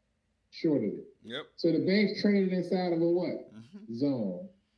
Y'all got it? Some people are The professional bank range trades inside of a traders, zone. man. That's a strategy. Trading ranges like that, people are good at. Some people, that's what their focus is, to find when the market gets into a range, and then they trade that range for weeks. For weeks and weeks. So I got one more ticker, and then I'm gonna let Mike talk to you about a ticker, and then me and Mike can go back and forth with see who want to pull up a stock that they watching. But I want you guys to look on this list, and I want you guys to pay close attention to this. Oh my God! All right, now I talk about something that's called wick theory. Let me turn it off for these EMAs. All right, let's get now. If the market want to continue to keep on going down, you see these two wicks, it would have turned into bodies to the downside, right? Now, what y'all notice here, if in a strat world, if you guys use a strat, I use pretty much a lot of stuff. Now, if you use strat, what is this called, y'all? Put it in the chat and say it out loud. What is this? All right, somebody always said, he said in the group all the time. Ty said this is a what? What? What kind of candle is this? What kind of candle is that? We went up there. What kind of candle that is? It's a shooter. So it's an actionable what? What is it called? Actionable what in the strat world, y'all? Actionable signal. Actionable signal. Now, There you go. talk us through this. Now, what makes sense on this, and why would you take this? Y'all listen to this. Yeah, whenever you have an actionable shooter, an actionable signal, especially a shooter, a shooter is literally telling you, normally it signifies a bearish reversal. So you're looking for downside. It doesn't always have to work out. We understand that the stock market is probability. So no setup works 100% of the time. But when you see a shooter, you should already have in your mind that, hey, we may get a bearish reversal at this point. So we're looking to play the bottom of that shooter. So you will be putting your entry at the bottom of that shooter. Beautiful. Beautiful, beautiful. And look how that played out perfectly. Boom. And we already know, once you play the bottom of that, you got extreme downside. We went from all the way from 417 to what? Let's bring this candlestick up, bro. This is very important. To 373. Wow. Y'all got that? Almost a 40 point move, right? Now, I want you guys to notice something. This, like he said, this is a great trade. Y'all want to notice something here? So I play something that's called wick theory. Once I see a wick like this, ladies and gentlemen, there's no body on it, I know this is going to be extreme what? Sell-off. And what happened? Extreme sell-off. So once we broke below the body, I know this would have been my first target. This would have been my second. We reached our first target, so we should have been exiting as what? Exit that trade. Don't be greedy. That's where greed comes in, because now what you're going to look for, people start looking for that next bottom wick on the following that. Oh, what's the next level down? I could possibly ride it down to that way. And that's when you get caught up in reversals, because you're underestimating the power of that consolidation that took place before. And you're going to say it's easy to break through. Don't ever anticipate a level, especially if you're drawing it on a higher time frame, that is going to be easy to break through. Nope. It takes time, and it's not suitable for everybody, because if you look on a daily, man, what we saw is an opportunity of a lifetime. Like, we did take shorts Thursday from the Bell as a team. But look at this, y'all. This is the 13th. This is the 14th, 15th, 16th. We inside. Y'all see once we broke above 24, y'all see where we went all the way up to 40. That's a monster move, ladies and gentlemen. Y'all understand that from Thursday to Friday, this is a monster move that gets you paid. So remember, if I'm saying taking a trade from the Bell, I'm already looking at the high from the previous day, and I'm looking at pre-market. Once we break, I'm taking the. Those are those 200% plays that people want to look for all the time. Tesla will give that to you on that type of move right there. Yep. So can you say that out loud for us, Ty? What you just typed? Go ahead, Y'all Ty, listen to say this. that. Y'all listen to that. Yeah, I said to hit on what Michael was saying earlier about drawing his own levels. Like, when you have your levels drawn, or like we just talked about the levels here, they always say look to the left to get your levels. You should always sell in the strength. So, as your stock is approaching the level, you should be trimming. You should be taking some profits. And if it breaks that level, you can continue to look for that next line. But if it pulls back up to that first level where you took profit, you should be exiting that position. because it's already going back against you. So, you know, yeah, you might want to say, hey, I'm gonna stay in. I hit target 1, I'm gonna go for target 2. But if it happens to pull back up and gets back to your first level, you should be exiting, because at every level, we know that's a prior resistance or support area. So, you know, we need to be taking some profit and selling in the strength. Yep. Last one, Mike, and I'll let you got it. All right, go ahead. All right, now, Target is one of my favorite tickets to trade. I think it got this. I think Target is a great store. Some of the things overpriced, yeah, I can do with it, but the environment is good, the products is quality. But man, I want you guys to really look at this, right? Ray Charles can see this, and you brought him back from the dead. Y'all ready? All right, now we got a gap to the downside. You know, we like to fill what? Gaps. So we gapped out. We found what? Support around 120.21. Y'all see how we raised all the way up and went back to 143, and then we got back down. Now, me personally, I've been trying to tell people to get in this trade for a while, but in the midst of seeing this, we had what? Resistance, we had support, and we formed the cup, and we inversed, and we came down. So we found support again. So I said, hey, if we're going to find support again, earnings is coming up, right? Can anybody tell me, what do y'all think they're going to do for earnings? Opportunity, March. So we swinging what? 3 to 6 month contract. So because we want to be able to take it back to fill this gap here, and then we want to take it back to fill this gap where? Here, so we got multiple gaps. Now pay close attention. I'm gonna zoom in, I'm gonna grab my fib, and I'm gonna come up to the top of this candle. Now do y'all see I got entries, right? So if we just using the fibs, we know we should be getting this card not above the 50%. That's too far out. I want to get in at my 0.23 fib, 129.25. Or I get in 130, 130. If we got in here, y'all see how we got a phenomenal run back up to 133. Y'all see how we're closing this gap. And then on the daily, what do we have? Can anybody tell me, what is this candle on the daily? What kind of candle is this? Can anybody tell me? What kind of candle is it? And what this candle shows you? Talk to me, y'all. This is important. You got to know candles. You got to know this. You just can't get into trading because you want to make money or somebody online is making money. Once you learn it and you master it, you can make money for the rest of your what? Life. We got to fail 2 down. We knew this was an opportunity, and then now we got to have it. Y'all follow me? This is the game. So guess what? We got gaps to fill to the upside. I like this trade. 3-month contract. Take it out. I like the 140s. You can do the 135s and you can do the 130. It depends on your level of what? Capital and understanding. Because if you take this back on a monthly time frame, I want you guys to look at this. We got a 2-1-2. We got a 1-2. We got a 2. So my whole thing is let's cover the top of this range. Right? Because we already creating what? Lower what? Lower highs. Y'all got that? Mm-hmm. So we are trending up. So my thing is giving an opportunity to actually cover this what? Gaps going back what? Back up. This is going to be one of those trades where we going to be on live. Everybody's going to be rubbing their hands like Birdman. $10, $15, $5,000 trade. And you're going to be like, wow, I didn't spend $300, $400 to get into the contract because we traded on live one time and everybody made 1,000%. So your 700, we had a guy, G 700, turned it to $7,000. Yep. All right. Now, go ahead, Mike. You can share your screen. Mike got a few charts. He's going to show you guys what he's looking at. And then you guys on live, we'll have time for 3 people to see what chart they're looking at. And then open it up for 3 minutes for questioning. All right. Let me share my screen.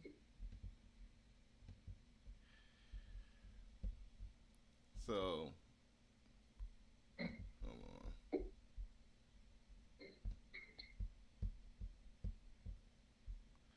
I want to take you guys through some levels real quick. Put your screen back up, Mike. Oh, I got you right now. Where the fuck is it at? Oh, here it goes. All right, so these are my price. These are some price levels I had put out before this prior week that had just started. These were my price levels for this past week. Now I'll show you SPY because we made some good money off of SPY this week, even off the Qs and Nvidia as well. But I'm just going to go through SPY. So I just wanted to show you these price levels. So we got the price level 596 is the call entry on SPY. And 580, 590 was my put entry on SPY with 599.43 as a target number 1 and $600.23 as target number 2, right? So we're going to go ahead and we're going to go to my other screen really quick. I like that layout. I wanted to I call like it. I like it. so y'all can see those prices. And then we're going to look at the SPY chart over here. Let's look at SPY. And let's look at those price levels that I was talking about. Don't mind me, I got a lot of levels. Don't mind all these lines. I got a lot going on in these levels sometimes. So, as I told my group, I said 596 will be call entry for SPY. So this is the daily chart. We'll go to the 4 hour. Let's just look at the 4 hour and see how this plays out for us. 4 hour, actually go to hourly so y'all can see it better. So let's say this was Friday. This was Friday. Boom, we already got our support. We already got the entry level.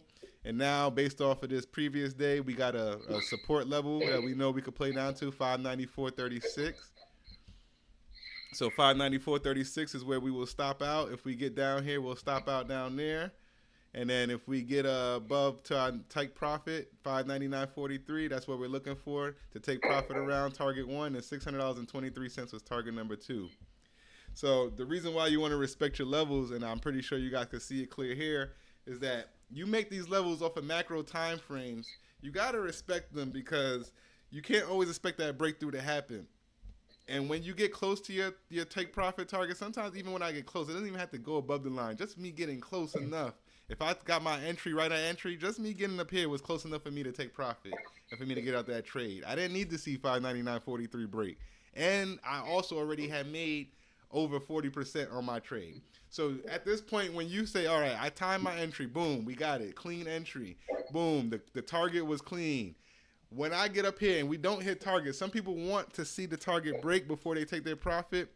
I say, if you don't get target breakage, what is your take profit percentage? What is your strategy in trading where you say, all right, when I get to this price level, I'm going to take profit? For me, it's 30%. So for some people, they'll say, I'm good with 15%. I'm good with 20%. For me, I'm good with 30%. At this point, I already had made 30% on my trade, so there's no need to stay in the trade. And it already got near my price target. So let me go ahead and take my profit and get out of here. Some people want to stay in and test that level, and you're up 40%. And what will happen? You test the level, and look at this pullback you got.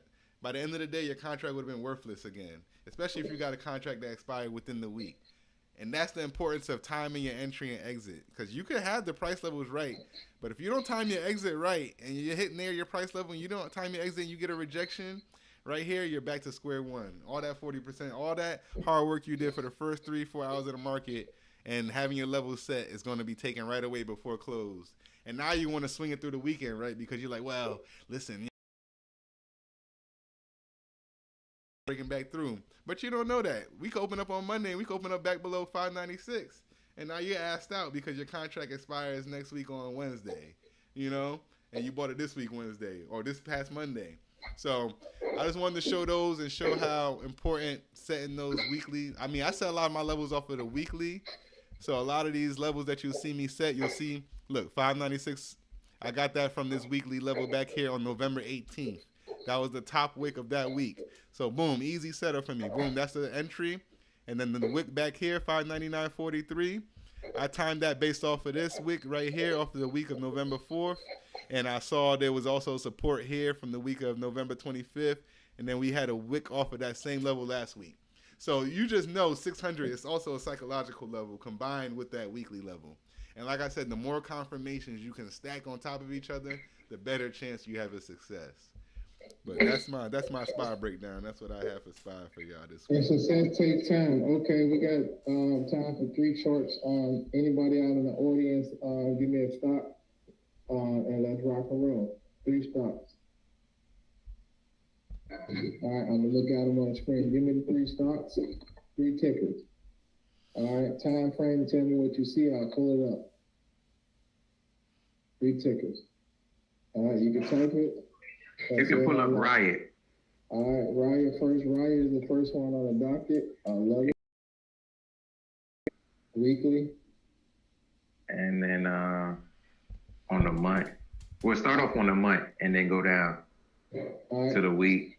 So what we see on a monthly, we got a 2-1-1. We got a 1-1 double inside on the month. I like it. I like for us to break the high of the previous month, which was December. If we can break above that, we in good graces to go back above 1585. So my thing is, in wick theory, I want to explain something while we are here. We didn't get a continuation on this wick theory. This is actually a fail 2 up. My thing is, it wasn't a body, so we know we came down. We dropped all the way from what?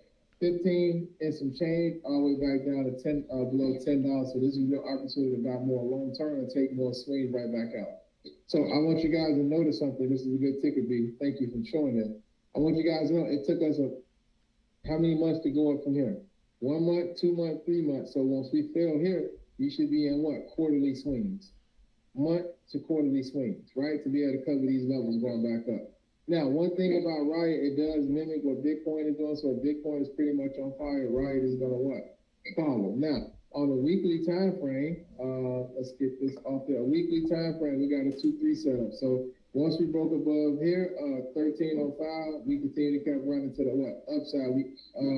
Friday high, we had a 1443. I like it, but Brandon, you notice anything, ladies and gentlemen? Tell me if you guys notice anything.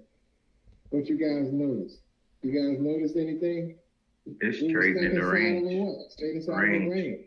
So once we get these pullbacks like here, and we get these pullback here, we should be buying, right? Long term, or we should be taking a monthly and 3 month swing, right? You can take weekly, 2 week swings if you choose to, but if you're looking to take it for the long haul, 3 months, quarterly swings or leaps would actually pay you long term. Now, the daily time frame, we were smoking, right? We had this fail 2 down here at $11, and then my thing, we came back and covered this resistance here, and then my thing is we hit at the top here. So guess what? This is a hard level of resistance we need to break. If we break that, everything is off to the races back to 1587. Got it? I like it, man. That's a good one. That's a good one. All right, anybody else? I got Riot. I like Riot too, man. I give you some. Oh, you just gave him levels on Riot. What you got? 1537. You said. I like that. So my whole thing is we ain't taking no calls until we break above 14 flat, right? And then we take it back to the house on Friday. But I do, I'm in $10 and $15 calls for January the 16th, 2026. All right. Yeah. I got entry for me. I put the entry, like you said, $14 is a great entry. Because when I look at the monthly, when I pull up the monthly 1437, we seem to have like triple wicked. We have a wick on that 1437 line going back to April 2023. There's a monthly wick all the way back there on that same line, and it goes all the way across. You'll see now we wicked last month off of that 1437, and again this month we're wicking off of that 1437 line. I like it. I really think we can come up here and complete this this cut and handle, right? Because the support is here. We do got major wick, triple wicks, quadruple wicks. So I think these wicks can turn into bodies, and then we can go from there. So if these wicks turn into body, we can surpass all these levels and come in, because Trump is coming in office and he's going to be pro what? Crypto. Yep. All right. Companion mode, man. Can you turn companion mode off? What is that? Appreciate it, man. I never even seen that.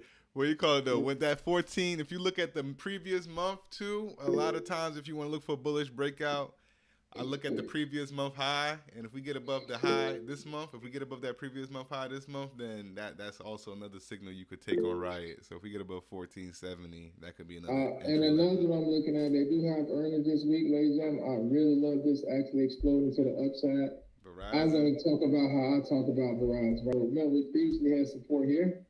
We created what? Support here. We got a fail 2 down. So my thing is on these field levels, we know that we got an opportunity to come back and cover the top of this field by 40. So I got $38 calls and $40 calls. And we come back and cover these levels coming up, we're going to be in the money, baby. And then my thing is, we do have a beautiful what? Can y'all look at this and tell me, what do we have? A beautiful what? Trend line. I like this one. See that? We got a beautiful trend line. So my thing is the basic works. Just go back into analyzer. And then my thing is, if you look to actually do puts here, you did have a double what? A double top. So a double one, when we came back there and we started what? I support again. We always stalling around this level, ladies and gentlemen. So my thing, if we stalling here, and this is last January, right? If you look at January the 8th, this is what we stalled, and we pushed all the way up to what? January the 29th. We can continue this trend to the upside. So we're looking for them to be earning.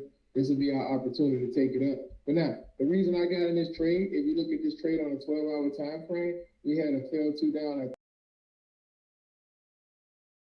covered drop. If you took this trade with me off the weekly pick, you are already in profit. We bag and drop. So my thing is, I really want to come back up there and cover this wick 39.70, and I really want her to come all the way back up there and cover these levels. So I like it. I like it. Somebody had their hand up. Go ahead for it. Go ahead. Somebody had their hand up. Ask your question, ladies and gentlemen. Turn off the companion mode. That's kind of rude to come in a meeting and turn off the companion mode. Raise your hand. Go ahead. Talk for it. Go for it, ladies and gentlemen. We got time. One more ticker. One more ticker, ladies and gentlemen. All right. No tickers. Start with AT&T. AT&T. So all right. So I pull up T. Me and Mike will break it down separately so you guys can get a just understanding what we're doing. So I'm gonna take it out to the monthly time frame. What I see on AT&T, we had a failed 2 up. We got a 2-2 continuation to the downside, but we halted at the bottom of here of 2140. That's on that on the weekly time frame. We got a 2-2 bullish reversal. So we'll see how that pans out. But on a daily time frame, I love how it looks. We had that failed 2 down here. And then we got a 2-2 continuation. Then we created a 3-2. So my whole thing, we got a nasty gap to fill back up to 2266. And then we come back to the top of the range at 2318. And if we continue to keep on firing on all cylinders at 24. Now, what I want to show you guys when I talk about bank interest and trade, right? Banks came in here at the bottom. So my thing is they came here, banks want to come back to the same level where they shorted it. So we got a gap to fill back to 23, ladies and gentlemen. So be prepared for this to actually fill this gap back to 23. They do have earnings this Monday before the bill, the 27th before the bill. So be prepared for that. That's the opportunity like that. And we do have a cup and handle. Y'all got it? So cup and handle looks good. Let's see. We got support. Let's see if we can continue to keep on. That's crazy. It's crazy that he had AT&T. I had them charted. I didn't have any alerts set on them. But yeah, I definitely had good call I got it on my other platforms and I got it set up so we won't miss it. Now, one thing I want to talk about, ladies and gentlemen, before I let people ask questions is Walmart. I want to put Walmart on a 6-month time frame because all of us shop at Walmart. I don't want to hear no excuses. All right. My thing is Walmart was $3 in 1995.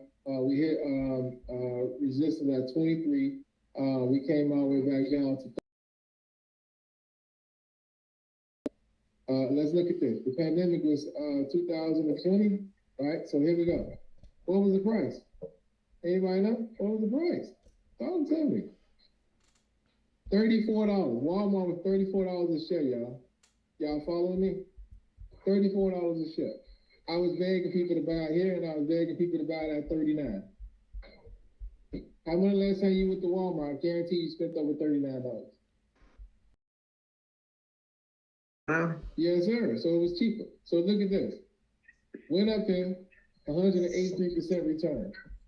When the last time you spent at Walmart? We spent $183 pretty much in 3-4 days. Keep going now. Now, I'm looking at Walmart to reclaim their highs. Take this down to a daily time frame. We consolidate. Y'all like that? I love the consolidation, right?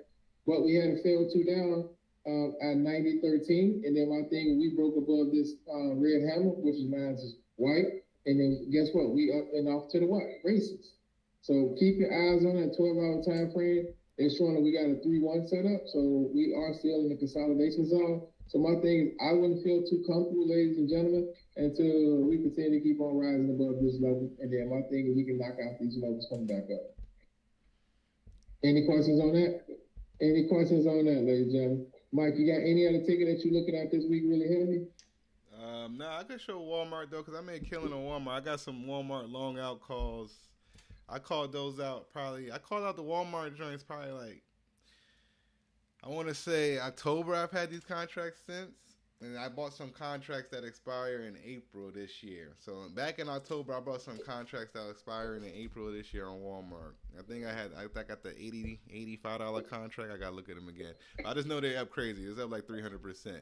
But it's pretty much up that way because of timing these entries. So if you look back here, okay, so this is August. So this must have been around the time I was getting that contract, right around here, because this is where all my levels are at. So you had this time where Walmart was trading around this $70 to $75 range. And this is where I was looking to get my entry at, either puts or calls based on which direction it broke. Now, once we got up here to around this, where are we at? Right here. Okay, so after August, once we got back above the $77 level, I knew that riding in calls with Walmart was a good play going into next year, to following year. Because everybody's talking about holiday rally around this time, or we're going to have the holiday rally for the next earnings, et cetera, et cetera. But we always got to remember the earnings that we're getting in the holiday season is for the previous 3 months. It doesn't reflect the holiday season. So this next earnings report we're going to get from Walmart on February 20th, that's going to reflect more of their holiday sales and what they did during the holiday season. So we may get another boost around there, and that's going to push them over 100. But the entry, like I said, the entry was based off of this August high. We retraced below it, got back in, got it back above it at 77. That was the time to get in. At my original first take profit, that's why I have $80 marked. That was going to be my first take profit level at $80. But I saw good momentum behind it, and I said I'm in a long contract, so I'll just ride the wave out as long as it doesn't pull back below my entry level. And I just follow it up with a trailing stop. And my trailing stop right now is sitting at $88.93. But I move this little red line up. As my trade increases in value, I move my stop up with it. So you want to keep doing that, especially when you're in a long contract. Don't get caught up as the entry is the price where you could allow it to come back down to before you get out the trade. Because you're in the trade for so long at a certain point that the theta starts hitting your contract as well. So if you end up getting a pullback from here back to entry, that contract is going to lose so much value. You're not going to be neutral. You're not going to be at the same price you bought it at when you got in. You're going to be much lower. So that's why you got to put that trailing stop and follow your trade up. So as Walmart kept breaking out through these levels, I had a level at 83.25, and that was the main level because that was, I believe, their all-time high at that time. And then they had the earnings come out, and then they broke out from there. So now it's just psychological levels because I don't have any high levels on Walmart from back here. As you know, you set your levels to the left. To the left, you see we don't have shit back here. So what are we setting levels off of? Now you got to go off of psychological price levels and then find whatever resistance and support you can off of the most recent candlesticks. So right now, the most recent resistance we got on the monthly is 95.96. So that's a level I could play off of now. But if we break above there, my next level has got to be psychological, which would be $100. So I'll say $100, we're probably going to see resistance because when people see Walmart hit $100, some people are going to take profit and some people are going to try to jump in. So that'll be my next level after this because I have no levels on the chart. And that's typically how I do my levels for stocks that are at all-time highs or when SPY's at an all-time high. If I'm not already in the trade, like I am now with Walmart, when things break their all-time highs, I usually don't jump into a trade and try to trade it to the psychological level because you just don't know what's going to happen. So instead, what you want to do is you want to wait for like a little pullback like this that just happened on Walmart. And now you got a resistance level to play off of. And now you know what support level could pull down to. So now I see this. I'm in this trade. I've been in this trade for a while. I don't want to lose that much profit. So that's why I got my stop at 88.81. And that was from the low of last month. So now I know I got a monthly support level. I got a monthly resistance level. Now I feel good. Now I got a good gauge. I don't really like playing the psychological levels, but this gives me a good gauge. So now I know once we break 95.75 into one contract and just play the psychological level from there and collect my profit off the other four. So that's just a Walmart play for y'all. Question. Yeah. When would you take your profit out? Since you don't have no ceiling, well, you got a resistance from the previous month. Right. But you up so much, when would you take out? You would just let it hit your stop? Exactly. Would it kick you out? Exactly. It's either going to hit my stop and kick me out, or we're going to keep pushing up, and then I'll make a decision. You're just going to keep riding it out. Yeah, exactly. That's what I've been doing each month. So I've just been riding the wave. I had no idea Walmart was going to take off like this. Right? So as I'm sitting in it, I just keep my stops at the previous month low, and because my contract is so far contract. It won't hurt you. Yeah, you know, so that's where So you time over there comes in. rubbing your hands like birds, Yeah, man. boy, every week I love Walmart. Like, what we doing next week, Walmart? And if this keeps Yeah. rolling like this, I'll just extend this contract out until next year. I'll sell the April one and I'll buy April for 2026, and then I'll do the same thing again, and I'll just ride the wave with them.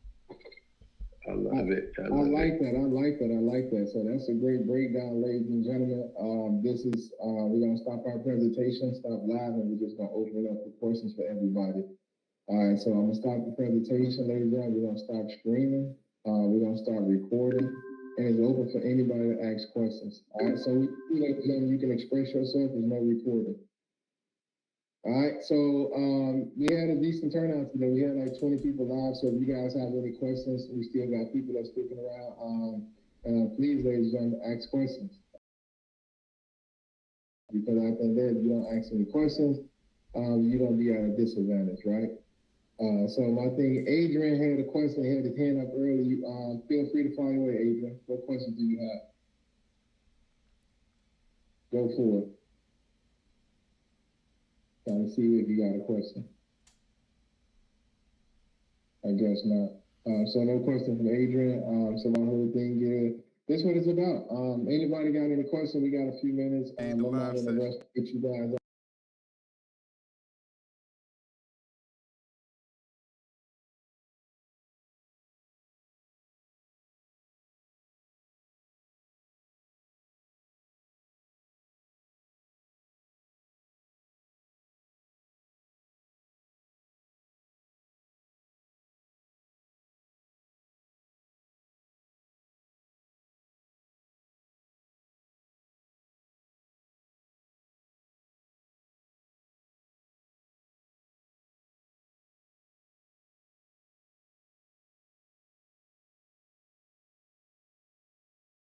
A good video.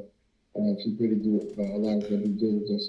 Trust the video, and then we can go from there. So, OG, hopefully today was a better learning experience for you, because I know you say you never heard of sweeps and blocks, so it was a great opportunity and an honor to be able to show you that, so you can be able to go dig and dive into it a little bit more, so it can benefit you. So, Mr. Lee, hopefully everything worked out for you today. We appreciate you for tuning in. Appreciate you, Lonnie, as well.